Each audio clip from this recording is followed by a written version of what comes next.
Sean Hannity. Everybody refuses to call Sean Hannity. Sean Hannity, nobody calls Sean Hannity. I said the war's a stupid thing. If somebody would call Sean Hannity. I spoke to Sean Hannity. Everybody refuses to call Sean Hannity. Sean Hannity, nobody calls Sean Hannity. I said the war's a stupid thing. If somebody would call Sean Hannity. I spoke to Sean Hannity. Everybody refuses to call Sean Hannity. Sean Hannity, nobody calls Sean Hannity. I said the war's a stupid thing. If somebody would call Sean Hannity. I spoke to Sean.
And this is the Fourth Branch Project, the first and only program which is dedicated exclusively to those with common sense, a spirit of patriotism, and a determination for a more perfect union.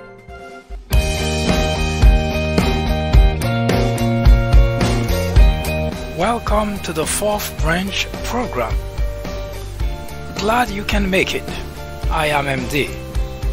This program is dedicated exclusively for those with common sense, a spirit of patriotism, and a determination for a more perfect union. Stay tuned as we begin the discussion of a very important, interesting, and enlightening topic. Hope to hear from you soon. Happy listening.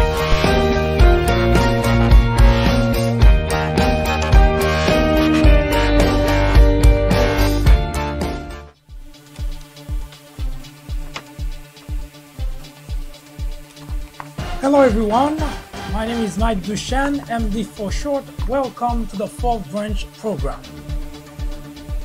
For the past 2 years, we've been pretty much broadcasting this program with the banner America in Crisis. Some of you may already feel tired of seeing this banner.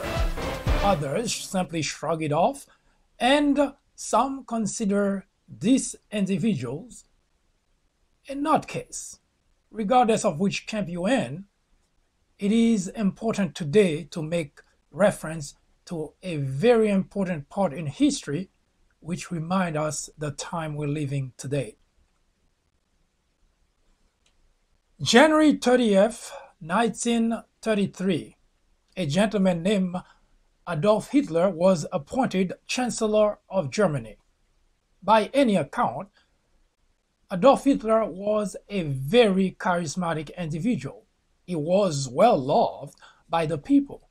They revered him, both by men and women, old, young, children, except for a few individuals who were very cautious. Politicians and members of the elite were very suspicious of Adolf Hitler. But besides that, he had a large popularity.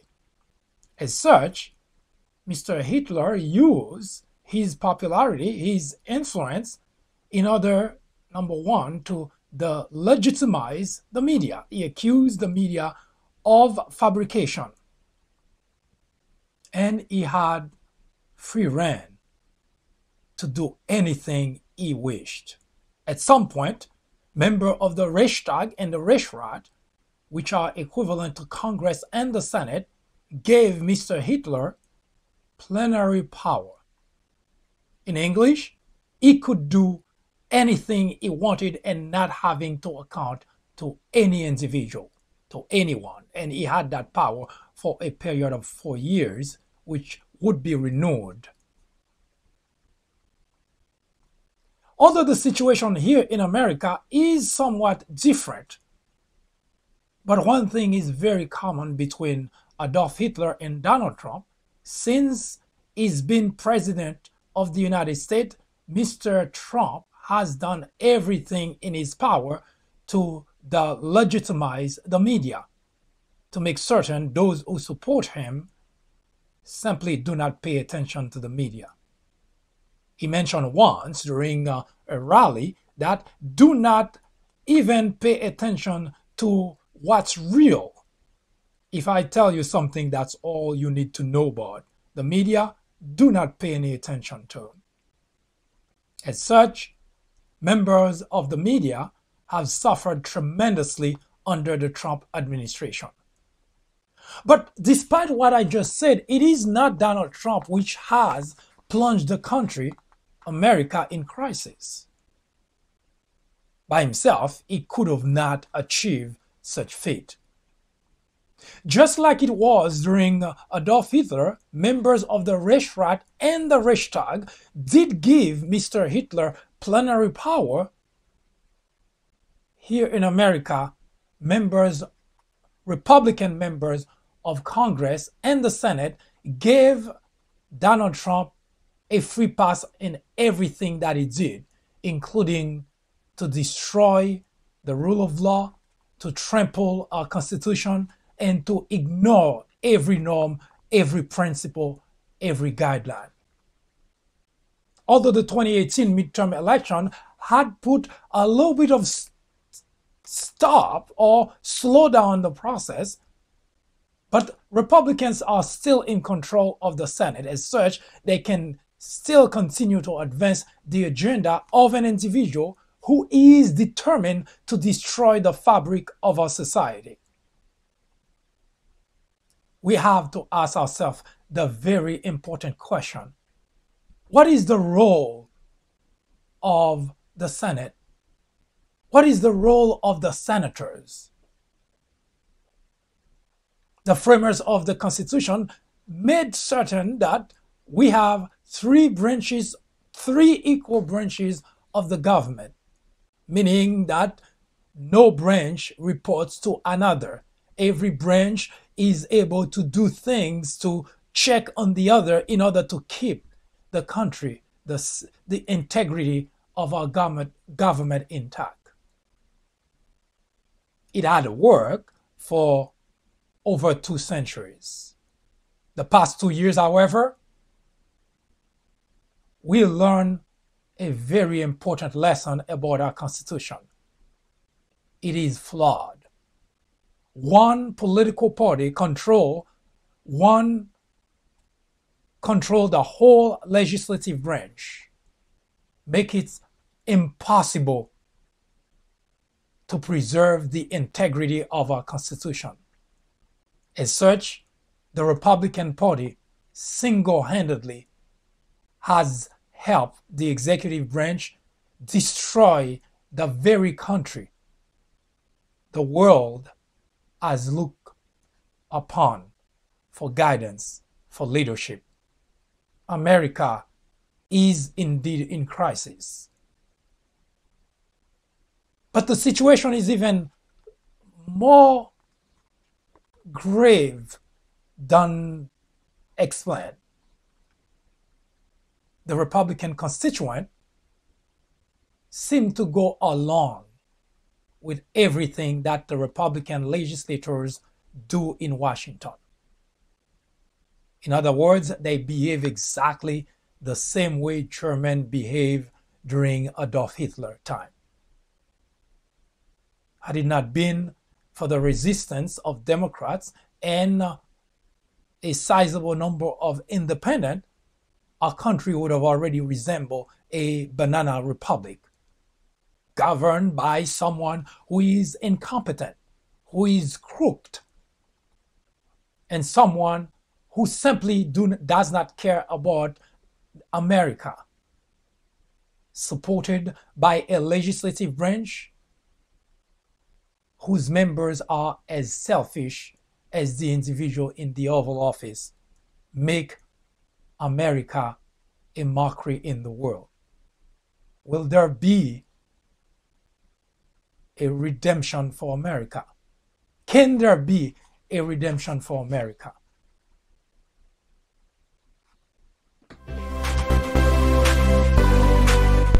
I am MD, host of the Fourth Branch program, inviting you to join me every Saturday at 10:30 a.m.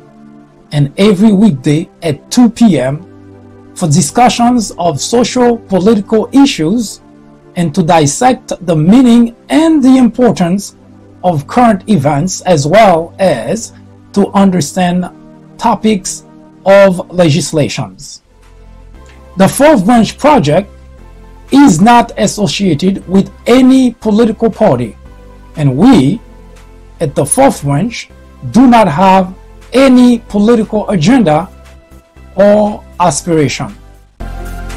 Our ultimate objective is to work towards achieving a more perfect union by removing ignorance, the biggest obstacle to our democracy.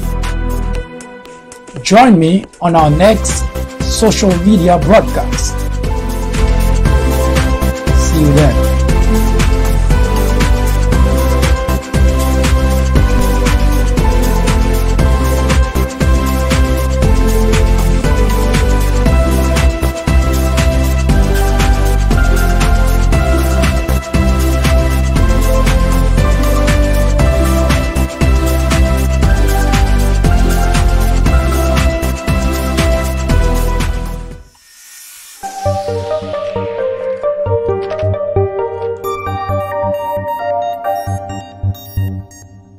No one can explain being smart by acting like a fool and speaking like an idiot. The past 2 years, Republican legislators have danced around the very topic of letting the executive branch do whatever it so chooses and explaining away the behavior the compromise, the national security danger the country has fallen into just because members in the legislative branch failed to do the job for which they were elected, for which they were appointed. Explaining it to the nation that it's okay because we know what we're doing, or it's okay because nothing will happen, is to explain to a kid that Santa Claus is right around the corner. We know much too well that for the past 2 years, members who took an oath of office to uphold the Constitution of the United States relinquished their duty and let the executive branch running amok. You can be a fanatic, you can be a supporter of Donald Trump, but you ought to be ignorant not to see that the country has been going in the wrong direction, not to see that Donald Trump has been indeed selling the country to the highest bidder. There is a big difference between accepting a behavior or ignoring it or simply not seeing it happen. Conversation with many Republicans, especially those who seem to continue to support Donald Trump regardless of what he does, reveal that we as a society, we as Americans, have a very serious problem in our hands. Ignorance, it is said, is the biggest threat to any democracy. It is already proven with Donald Trump in the Oval Office. During the time of the campaign, many suggested that, well, things will change because once Donald Trump becomes president, he will be a very different individual. Now, if we take a look, Donald Trump has gotten much worse as president than he was as a candidate. And yet, individuals who seem to have suggested that if things turn to be worse, they would abandon ship, cling to Donald Trump as if this is the best thing that has happened to the country since its existence. And yet, by any account, this is the worst that has happened to the United States of America since its existence. The only thing that comes close is slavery, which was a dark time in the history of the country. It is baffling to understand or to try to understand why in the world millions of individuals who are not blind, who hopefully have a brain, continue to support someone who is on the path of destroying the very country they say they cherish, the very country that they say they love. Why in the world those individuals would continue to do so? Now, we can forgive those constituents because they don't know any better. They cannot know any better, or maybe they simply do not care. But how about the legislators who took an oath to protect the country, to protect our institution, to uphold the Constitution of the United States? How about those people? What is their excuse? What are their excuses? It is not politics. We constituent, we the people, very inclined to blame politics for gridlocks in Washington. Everything is seen through the prism of politics. Although that can be a problem, but when it comes to the defending our country, when it comes to patriotism, it is very difficult to invoke politics as being the driving force behind behavior, be it the constituent or the legislators. Take, for instance, Devin Nunes, who was the chairman of the Intelligence Committee in Congress. Someone whose primary duty is to investigate wrongdoing, especially when it impacts our national security. And yet that very individual, a legislator, Republican legislator, instead of doing that job, he was doing everything possible to prevent the job from being done. And he was passing information to the executive office, the very office he was supposed to investigate. One has to ask the question, isn't it obvious that our democracy is in serious jeopardy?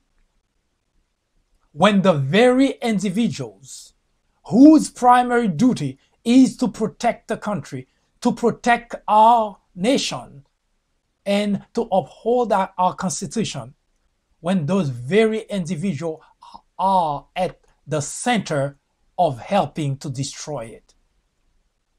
The task is very difficult when you have also a constituent who goes along with it. Because members of the Republican Party, the constituent, are either ignorant, blind, naive, gullible, or simply don't care. But regardless what it is, the danger to our nation is real. Because there is a whole political party, not just a few members of the party, the whole Republican Party has relinquished the duty for which it exists, for which that party exists. Members of that party have relinquished their duty to protect the nation, to uphold our Constitution, just simply to please an individual. Yes, our country, our democracy is in serious jeopardy. Now, you may expect to wake up the next day and see that it doesn't exist anymore. Fortunately, it doesn't happen that way. The erosion of democracy in any country happens gradually, slowly, until one day we find ourselves living in a country that simply does not have anymore what we've all cherished for centuries. You may not live long enough to see that, but your children, your grandchildren will pay the price of letting politics dictate patriotism. Republicans have been great at deceiving their constituent. They've been very good at lying. In fact, they have been very good at redefining patriotism. A concept that requires sacrifice, sometimes even our own lives. And yet, today, the whole Republican Party seems to equate patriotism with citizenship. It is not. Being an American citizen does not automatically make you a patriot. It requires a great deal of sacrifice. And if anything, we've been taught the past 2 years, no Republican, whether it's members of the legislative branch or Republican constituent, no Republican seems willing to make any sacrifice for the sake of the country. Yes, they say they are patriot. They say they love the country. Rubbish, I say. Anyone can say that. Words, say the Bible, without action are worth nothing. In the past 2 years, we had a mouthful of the Republicans telling us that they love the country. They cherish the freedom that we have. But every opportunity they have, they destroy the very institution which safeguards our freedom. They destroy the very institution which defend our country. And they trash our Constitution. This is not patriotism. It teetered on the brink of treason. Hi, I am MD, host of the Fourth Branch program. War on Blacks is a new topic added to the Fourth Branch programming in order to discuss the intricacies, the complexities of race relations in America. The goal is threefold. 1. To bring attention to the various forms of prejudice, discriminations, and racism in the country. 2. To expose the undeniable presence of such in every aspect of life and every corner of our society. 3. To extricate us all from the ignorance, the indifference, or the complicity. The ultimate objective is to make the discussions of those issues, racism, prejudice, discrimination, a normal part of our lives. Then, and only then, will we, as a society, be able to eradicate the problem. Martin Luther King Jr. said, "Nothing in all the world is more dangerous than sincere ignorance and conscientious stupidity." Abraham Joshua Heschel exclaimed, "Racism is man's gravest threat to man, the maximum of hatred for the minimum of reason." Join me in the journey to restore equality. Or would you please get out of the way? Thank you.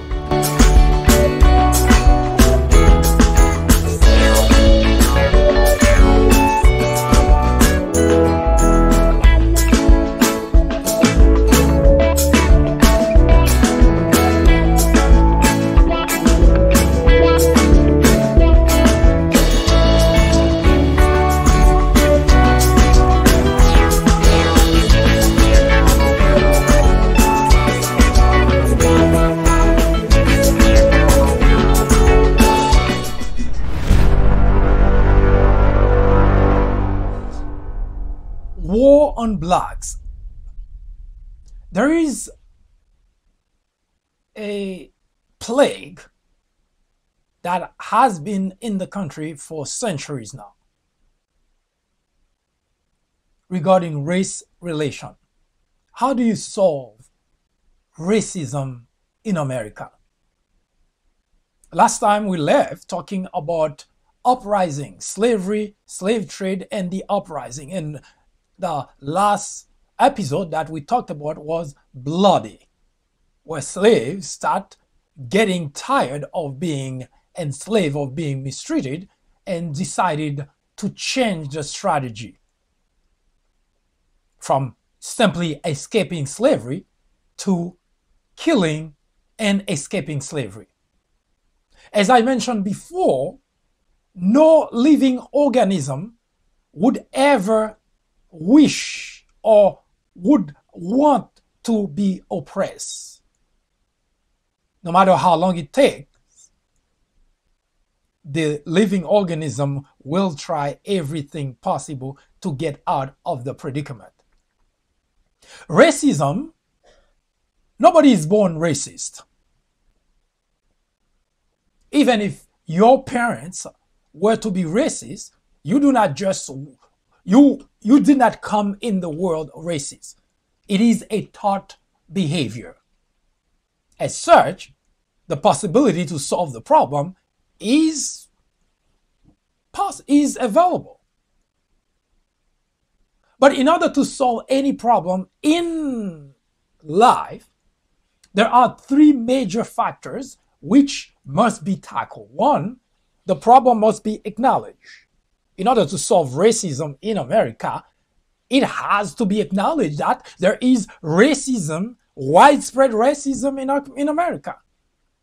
Now, for quite some time, it's been ignored, it's been minimized, it's been simply discarded by whites, as if it's either not a problem, or at least to them, or it's not a problem serious enough to even worry about, or it's just an exaggeration of the blacks. So the problem has to be acknowledged. And the second, the problem has to be understood. And the parties, the concerned parties, have to communicate. Now, there is no problem that can be solved without those three factors becoming part of the solution. So as such, we have been talking about war on blacks as the topic we use to debate race relation in America. And we use the banner war on blacks not to sensationalize the discussion, but rather to point to a very important aspect of the problem, that casualties have mounted almost exclusively on the black side. And it's not just physical casualties. It is also emotional casualties, psychological casualties, and financial casualties. And we will tackle all the various aspects of those casualties, how they came about, and why today, 21st century, racism seems to be as widespread as it was during slavery. Why? Now, if you watching this for the first time, let me set the stage for you. We have acknowledged two very important points in the discussion of race relation in America. One, it has always been that way, there are two major groups of whites in the United States. There are millions of whites who are racist, who discriminate. And notice I didn't say a few, millions of such. And there are also millions of whites who are not racist, who do not discriminate. And in fact, as I mentioned before, that's what makes the discussion of race relation in America so difficult, because there are those two distinct groups of whites in the country. Now, the second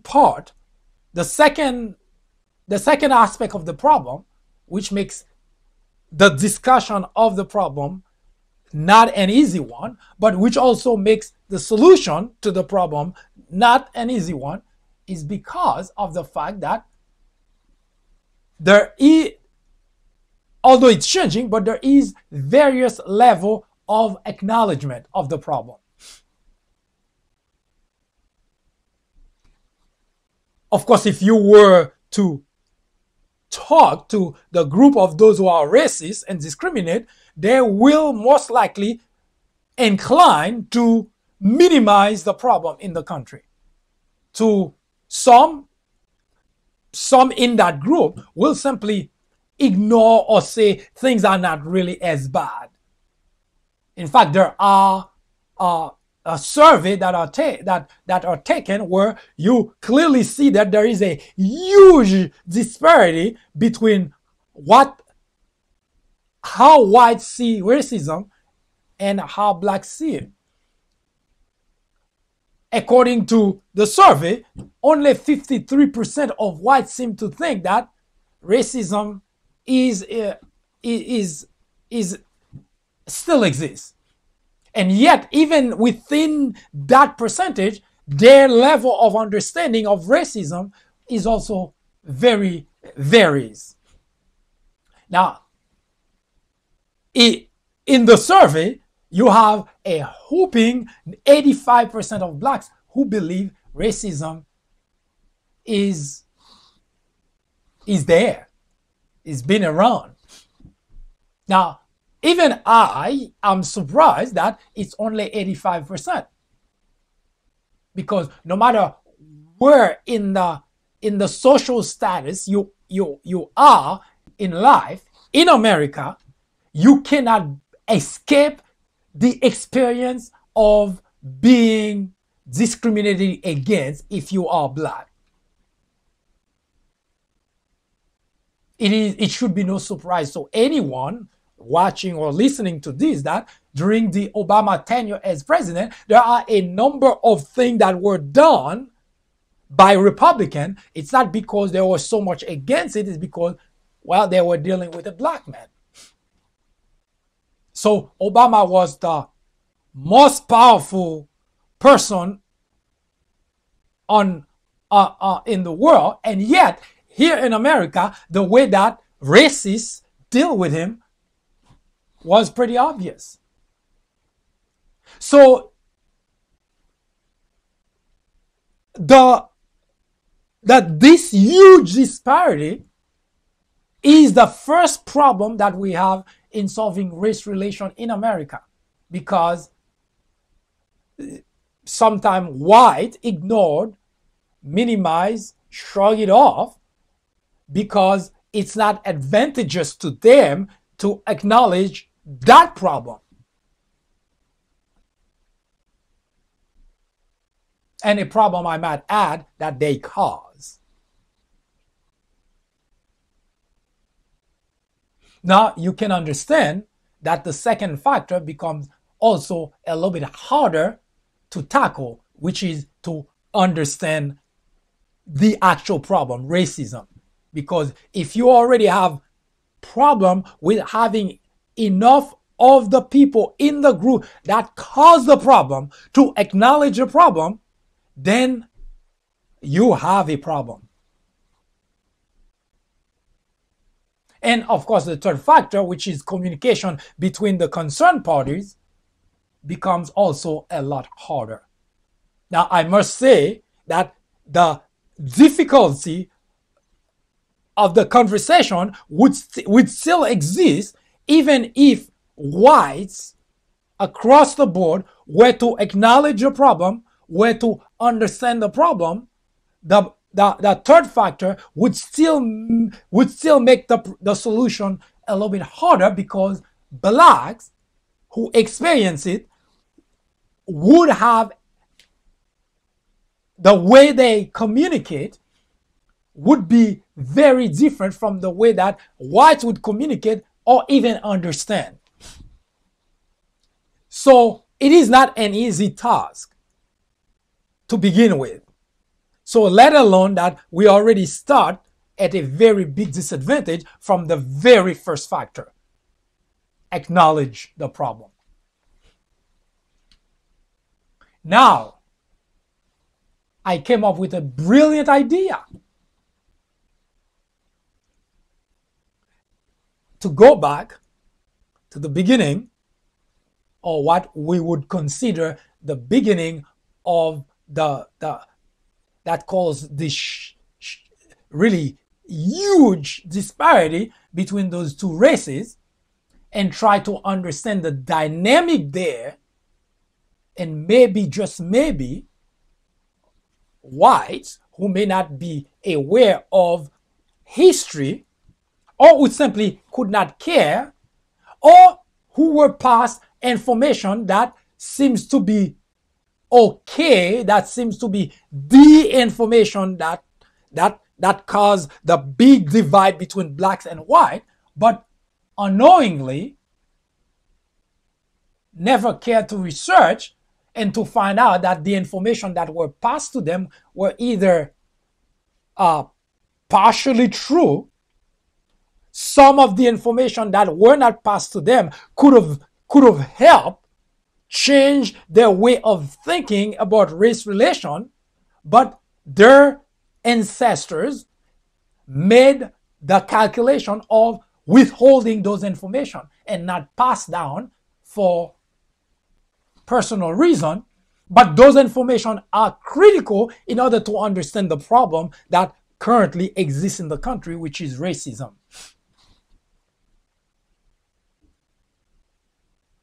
So we go back to slavery. As mentioned before, we're not here to debate the period of slavery. We're not here to debate the detail or all the complexities of that period.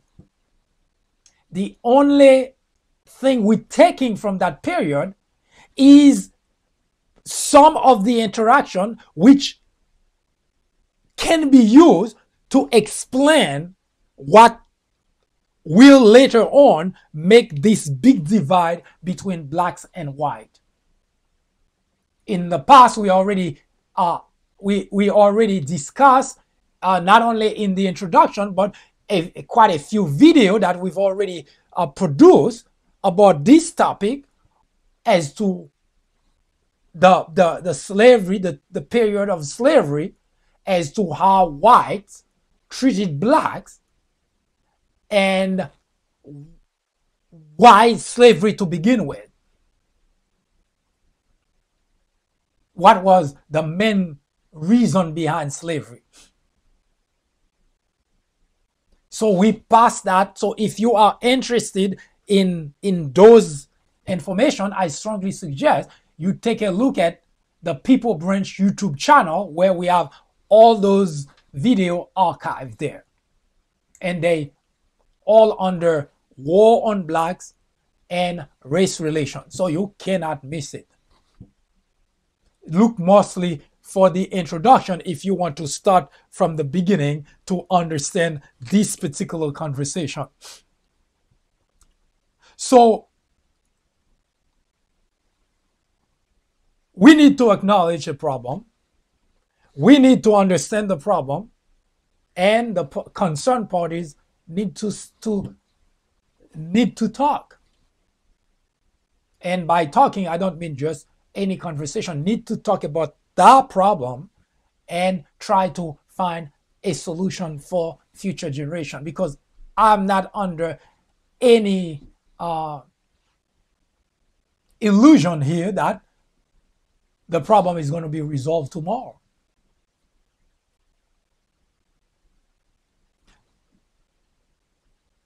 So, what about slavery?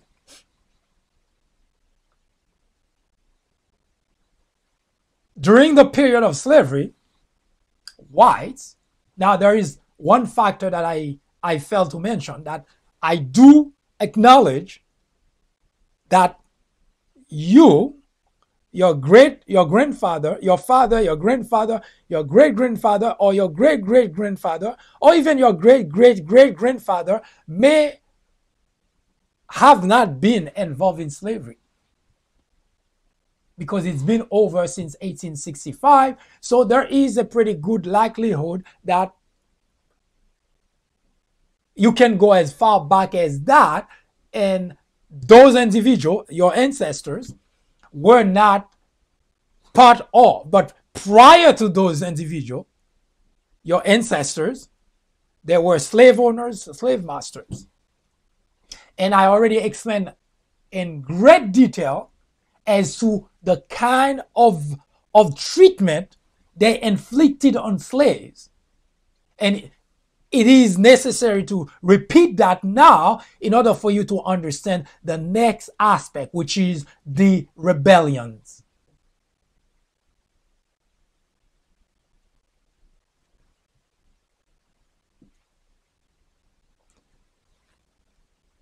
Usually people would leave a job for two reasons. One, because they in looking for more money elsewhere. They know that same job, someplace else, pay a little bit more, they need more money, they want more money, so they leave the job. The second, which is, I should have been the first actually, an individual would leave a job, even if he or she gets paid well, is because they just cannot deal with the boss. In fact, during good economy, you may find the first example that I gave, that people would be leaving their job so that they can go and get a job elsewhere, better job, they get promoted in the other job, they can leave a job as a manager and then they go someplace else and become a director, even if it may not come with more money. So there is a movement in doing that because every individual tries to move up the social ladder. But in stable economy, when there are not just a lot of opportunities out there, you would very rarely see people leaving their job except when they simply cannot take it anymore with the boss, with a particular boss. Because while they may need the money, and sometimes even if they cannot find another job, they will leave that job because that boss is the worst of the worst. They simply just say, you know what? I just cannot take that anymore. I'll leave anyway. And you do find those people. Now, needless to tell you that during slavery, for those who asked the question, which I consider a very stupid question, a question of an ignorant individual, why didn't the slave leave?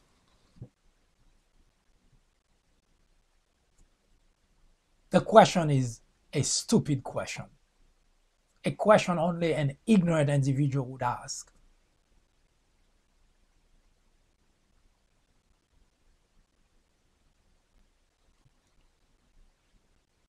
The slaves were not just chained, they were policed by slave owners, by individuals placed exclusively to watch over the slaves. They had weapon, rifle to shoot any slave who tried to escape. And if one managed to escape, they would hunt the slave, and if they could not capture that slave, they would shoot him down. And they had to account to no one about that. The lives of the slaves were literally hell on earth. They had to work 18 hours a day, non-stop. They didn't have proper apparel. Some didn't even have shirt on under the scorching sun or the cold. They could not be sick because if they show any type of fatigue, they would be beat until they bled. And on top of that, they would be forced to go to the field to work. The treatment, the inhuman treatment inflicted on slaves would have caused that individual doing that to go to jail today and be locked up for a very long time. Now, the slaves did not accept the predicament. They did not. Because as I mentioned, no human being would enjoy the idea of being oppressed, of being forced to work 18 hours a day, of being starved to death, of being beaten like an animal, of being branded like an animal. No one would accept something like that. And yet, that was the predicament black slaves lived under. So, yes, they tried to escape. They tried to revolt. But every time that they did, the uprising, the revolt were quelled. Sometimes, most of the time, it's the slave owner that had its own people to do that. But when it got out of hand, they would call on the government. Notice I said the government. They would call on the government to pursue, to chase, to capture, to execute, or to hang the black slaves.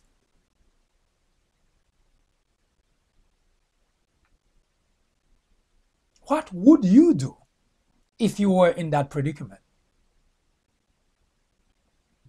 Hi, I am MD, host of the Fourth Branch program. War on Blacks is a new topic added to the Fourth Branch programming in order to discuss the intricacies, the complexities of race relations in America. The goal is threefold. 1. To bring attention to the various forms of prejudice, discriminations, and racism in the country. 2. To expose the undeniable presence of such in every aspect of life and every corner of our society. 3. To extricate us all from the ignorance, the indifference, or the complicity.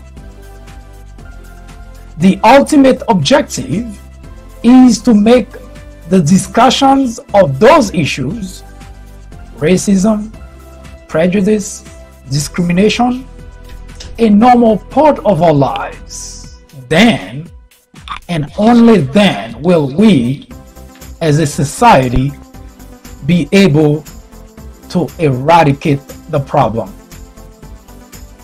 Martin Luther King Jr. said, "Nothing in all the world is more dangerous than sincere ignorance and conscientious stupidity."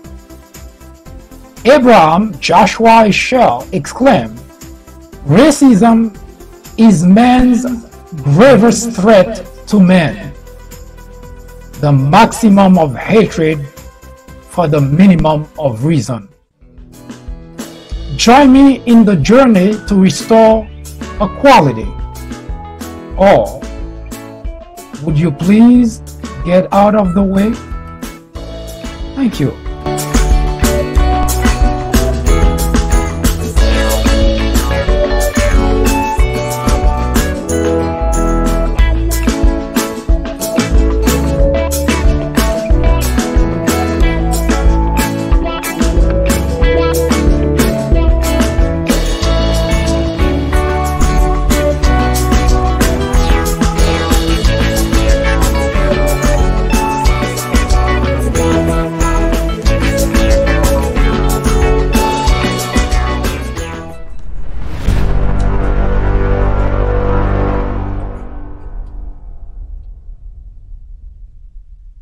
The treatment black slaves were inflicted on made it such that they had to do something. Now, every so often during slavery, there were few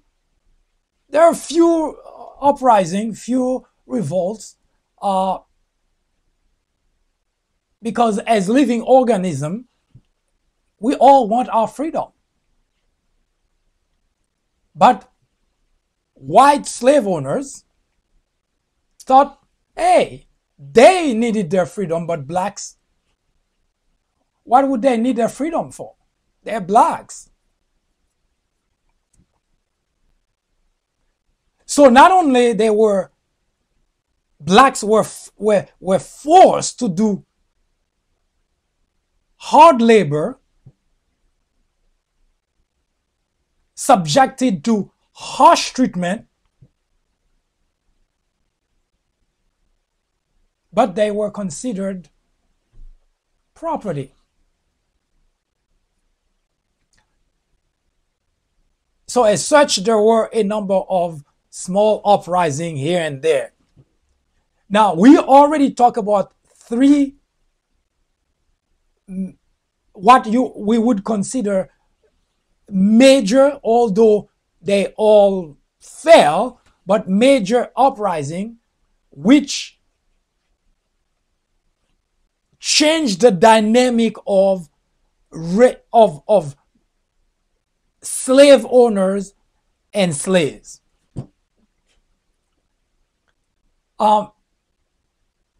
In 18th century, we already mentioned that in the South, there were 1/3 of the population of the South was black slaves.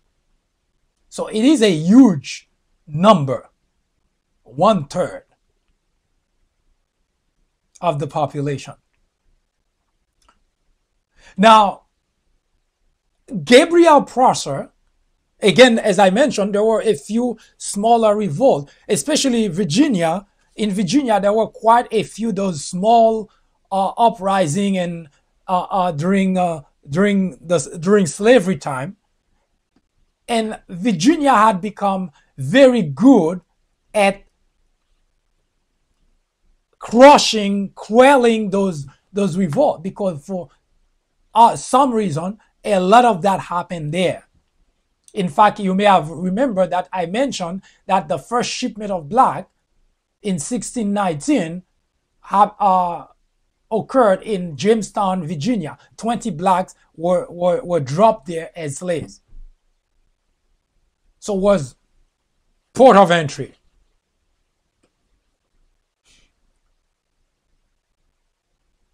And according to historical record, during the time of end of 17th century, 18th century, if you want, from the time of slavery to the end of slavery, there were at least 250 uprisings. Gabriel Prosser was born in 1775. By 1800, based on the time he was born, he was just 24 years old, gonna go to 25. He heard the stories of white slave owners, the treatment they did to his ancestors, to his father, and seeing the treatment he was under, decided enough was enough. So Gabriel Prosser managed to organize a group of blacks, and one can say that was one of the first organized uprising.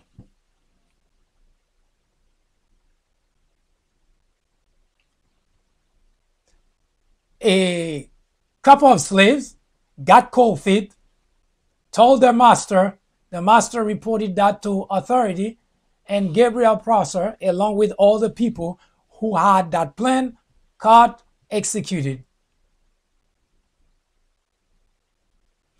1822, Denmark Vesey, who was a former slave who purchased his freedom, used that opportunity to collect weapons and to form an army, if you like, of slaves in order to end slavery in South Carolina. A couple of slaves got cold feet. They told the master, who passed the word to authority. Vesey and more than 36 other leaders with Vesey were caught, tried, executed, and hung.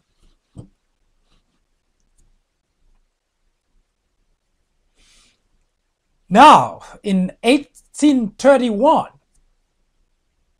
Nat Turner,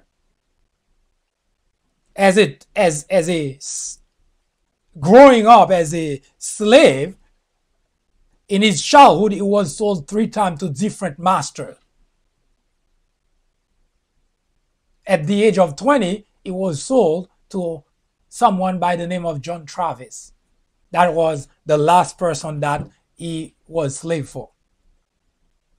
He slaved for. He was born in 1800. Now, Nat Turner used a different approach to end slavery. Now, both Gabriel Prosser and Denmark Vesey, and also all the other small little uprising that happened, they had a very specific,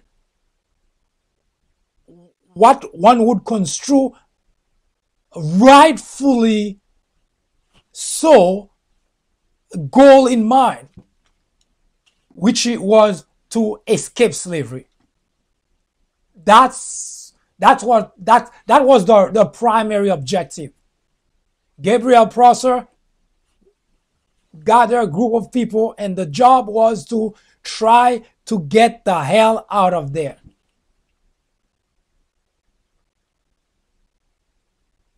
Denmark Vesey had a similar goal.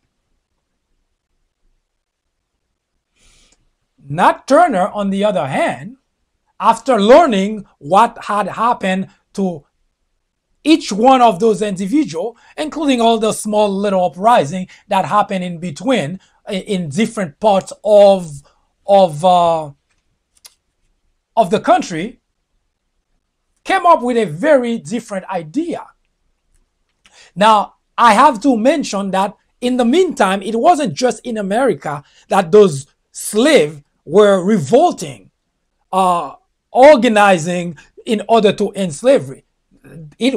Things were happening across the spectrum. In fact, you may remember that in the Caribbean, in Haiti, that a group of slaves managed to muster enough courage and kick the French out of Haiti, 1804.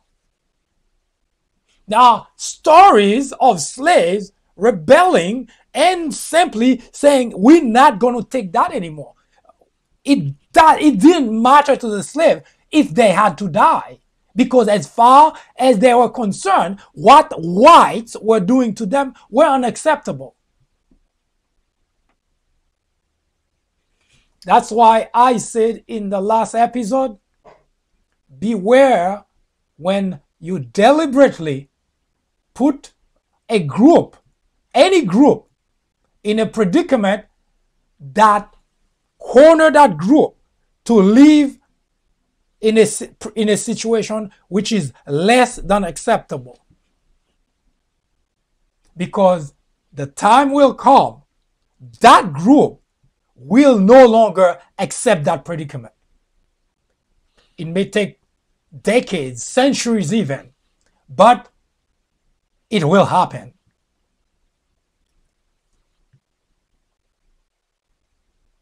To those today who continue to escape the idea of discriminating against black by simply putting a small little letter at the bottom of an application, we are an EEO company. All companies put that, just to mask the idea we do not discriminate. Now, if that's the case, why do we have discrimination? Because no matter where you go in this United States of America, take any application, online, physical application, at the bottom of the application says we are an EEO company, Equal Employment Opportunity. I guess it's EEOO, Equal Employment Opportunity Organization.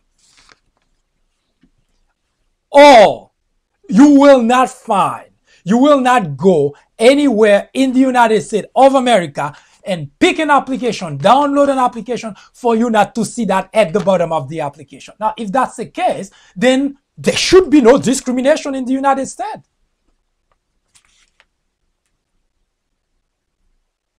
That should be really pretty logical, because they all say we are an EEOO company, organization.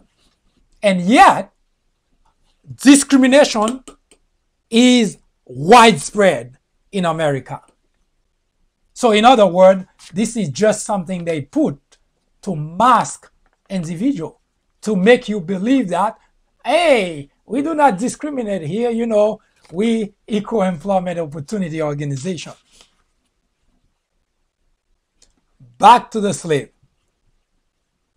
Nat Turner, that's why I call it a bloody uprising, because Nat Turner realized that something was not right with what was going on, because Gabriel Prosser tried to escape slavery. He wasn't trying to do anything different, anything else, just escape slavery. For that reason, he was executed along with all the others who tried to escape slavery. Now ask yourself that question. Yes, you weren't there, but your ancestors did that. Ask yourself that question. Was that right to do? First, you subjected a group of people to the harsher treatment imaginable. When they tried to get out of it, you hunted them down, you captured them, you executed them. For no reason other than they tried to leave that predicament they were in. That was Gabriel Prosser objective. Hey, we're just going to get the hell out of there. In the North was very receptive to blacks. So they were going to head north. But, hey, white slave owners say, hey, stop that. We don't want you to go north because there is freedom there. Denmark Vesey came and suffered the exact same consequences. Now, in all fairness, Denmark Vesey had a much higher goal in mind, because he wanted to he wanted freedom, but he wanted to become the leader of the blacks, and that was his goal. And I understand why, because he was a former slave, he purchased his freedom, and now he figured that he can rule over the slave. But despite that, the ultimate goal was to get the hell out of there.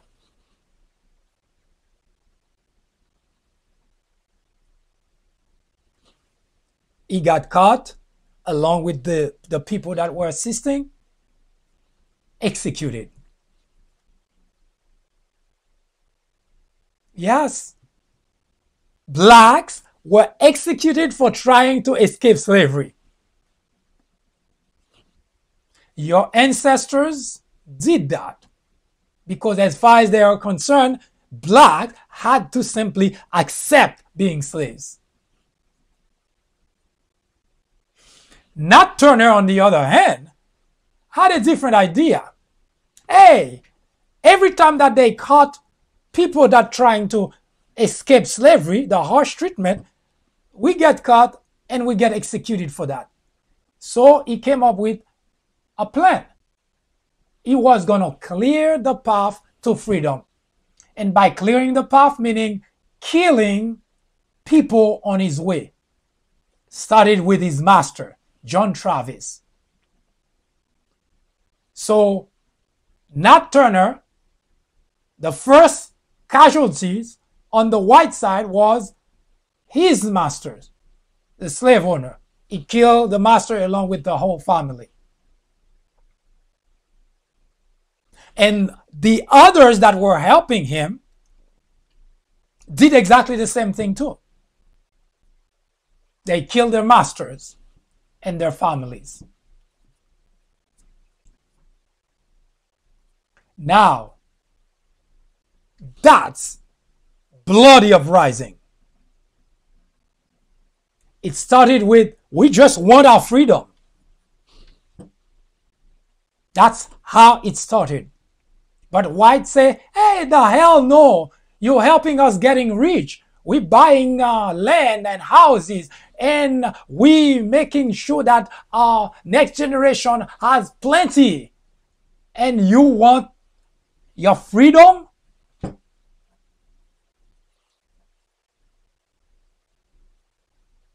So Nat Turner decided, if we get caught, we're going to be killed. So let's start by doing the same thing that they did to the previous people, to the previous slave that get caught, that were just trying to escape slavery, and they got executed. So let's do some of that too. And they had every reason to do that. So, but that did not go too well. They too were captured, executed. 1831. Now, a few things happened, but despite the fact that slaves had been trying to escape slavery, most of the uprising did not cause human casualties. They were mostly trying to do damages to the plantation, those kind of things. But I forgot to mention what happened to Nat Turner in contrast to Prosser, Gabriel Prosser, and Denmark Vesey. Nat Turner was not organized. And that was one of the worst, although it was a huge army that would have accompanied Nat Turner, but it was not well organized. Denmark Vesey, Gabriel Prosser actually were organized to escape. Had they not been betrayed by slaves who got cold feet, they probably would have succeeded. But Nat Turner, even if he managed to get further in the process, he probably wouldn't have succeeded because he was not organized. So he would have just gone killing whites in his path, but without really an ultimate goal, not an ultimate goal, an objective that would have made the movement, the revolution last, because he was not organized. So that particular problem, the bloody uprising by Nat Turner, going to change things for the slaves. Well, and for the slave owners. Things are going to be very different because now whites realize that it is no longer just slaves trying to escape slavery and flee to freedom. They now see they should get revenge for family members that were executed for no reason, for kids that were ripped off their arm, for wives that were raped. So now blacks, the new generations, the young generation who had the strength, say, hey, we've been harmed enough. Why should we just escape and do nothing? So the calculus had changed. No longer white would learn that black just got up one day and fled to the north. Now whites have to sleep with one eye closed, one eye open, and a rifle nearby. Because blacks who have been mistreated for that long, now, not only they are on the loose, even those who weren't caught, because that started happening. That started to happen because now blacks who used to get cold feet and report to their masters start realizing that unless they join the team by either saying nothing, remain silent, so when they were asked, they knew nothing. So in a sense, they start joining the movement by not reporting anymore or by playing dumb. Because white consider them dumb to begin with. So they play dumb. I don't know anything. I didn't hear anything. Giving those who escape, who is in hiding, an opportunity to do things to speed up the process of ending slavery. So it started becoming untenable for white because now it started getting scary. Because even those that they have, the maid, those living in their property, they don't know what they have in mind. Now, even if they were not going to kill their masters, but they may let another slave who come to kill their master in. No longer the honeymoon was over. Because Nat Turner turned up the heat and said, we are human beings. You've been mistreated us, mistreated our ancestors. You've been killing us for no reason, raping our women, selling our children. That has to stop. Now, we will talk about other uprising that's also bloody, but one thing came out of that.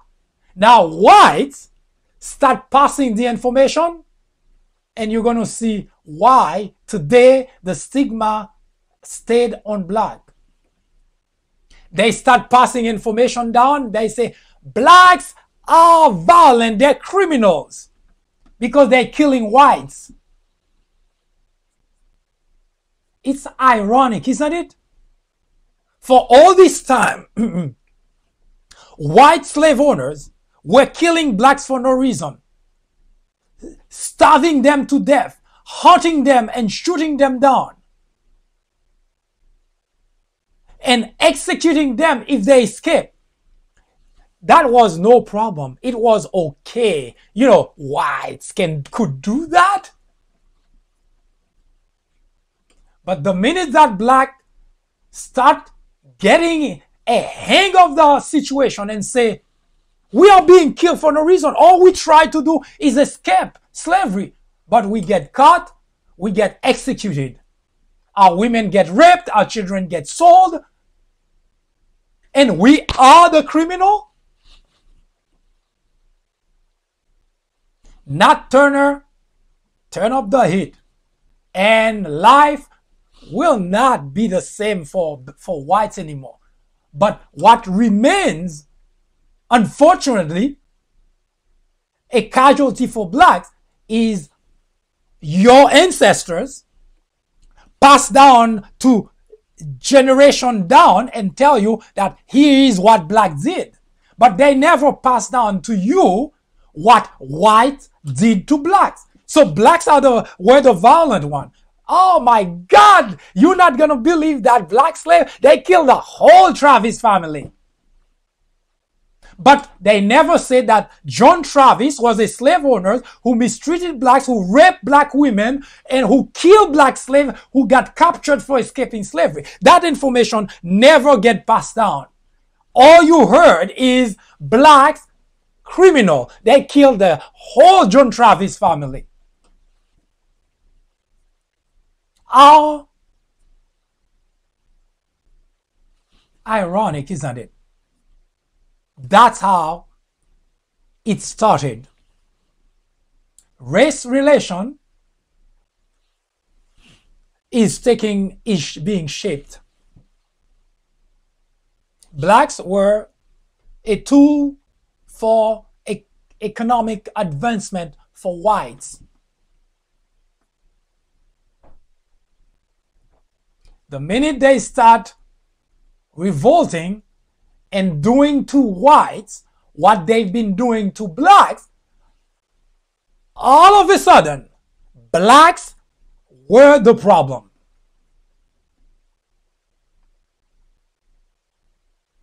It's the blaming the victims mentality that still stay up to today in the white community, especially those who still continue to practice racism and those who still continue to discriminate. It's always the blacks that are the problem. The information that your ancestors, what your ancestors did to blacks, never passed down, because your ancestors were good people. They stuffed black to them. They were good people. They beat them until they bled. They were good people. They forced them to work 18 hours a day on the field.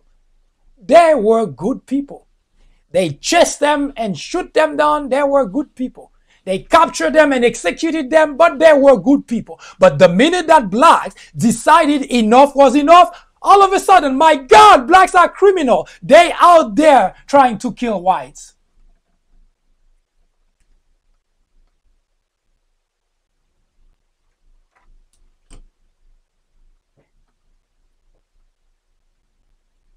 That is the story that's going to shape race relation in America. When blacks start revolting against slavery and they start taking the same extreme measure that were taken on them, blacks did not come to America. They were captured like animals, put at the bottom of a boat, sold in America, tortured, mistreated, executed, hung. And when they tried to get out of the predicament, suddenly every negative label was put on blacks. They are criminal. They violent people. So all the time that whites were inflicting those type of inhuman treatment on blacks, they were good people. They chased the black that tried to escape slavery, shoot him down, but hey, they were good people, they're whites. They starved them to death because they tried to take a piece of something so that they don't die of starvation. They starved them to death, but they were good people. They beat them until they bled, but they were good people. When they captured them because they tried to flee slavery, they executed them. But hey, they were good people. They were white, good people. But the minute that blacks decide to fight back and tell the white slave owners, I know what you did to my ancestors. I know what you did to my father, to my mother. I know what you did to my brother, to my sister. All of a sudden, blacks are to be afraid of. And that situation continue up to today. That's why when a police officer shoot an unarmed black man, he said, I was afraid for my life. Hi, I am MD, host of the Fourth Branch program. War on Blacks is a new topic added to the Fourth Branch programming in order to discuss the intricacies, the complexities of race relations in America. The goal is threefold. 1. To bring attention to the various forms of prejudice, discriminations, and racism in the country. 2. to expose the undeniable presence of such in every aspect of life and every corner of our society. 3.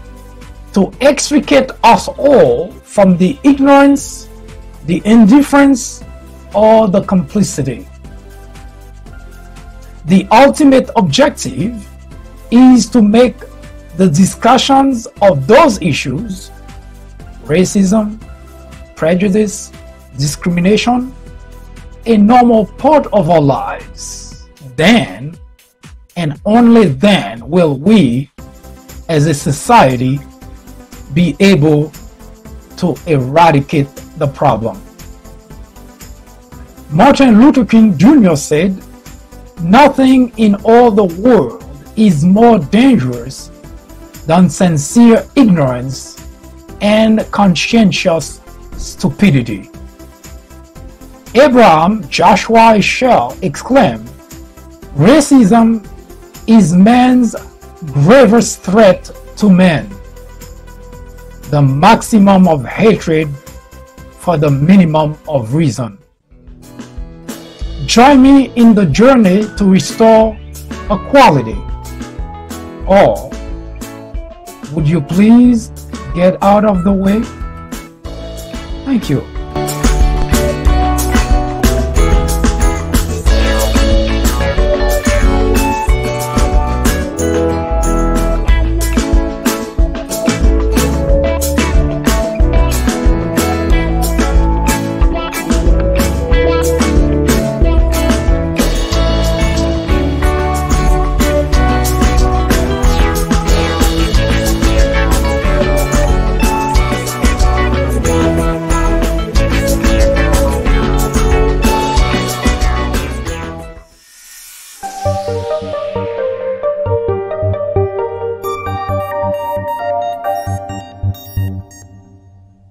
I do thank you for spending the time with me. I hope this information were enlightening and educational.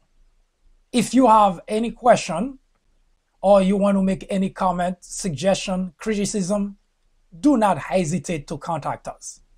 If you have a particular topic you would like us to research and discuss for you on this program, please do send us a line.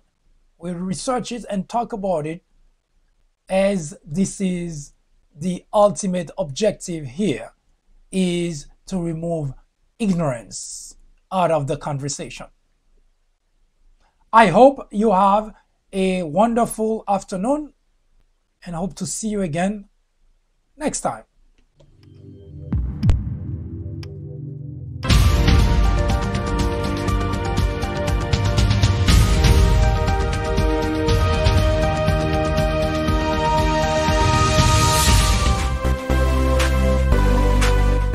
I am MD, host of the Fourth Branch program, inviting you to join me every Saturday at 10:30 a.m. and every weekday at 2 p.m. for discussions of social political issues and to dissect the meaning and the importance of current events, as well as to understand topics of legislations. The Fourth Branch Project is not associated with any political party, and we at the Fourth Branch do not have any political agenda or aspiration. Our ultimate objective is to work towards achieving a more perfect union by removing ignorance, the biggest obstacle to our democracy. Join me on our next social media broadcast. See you then.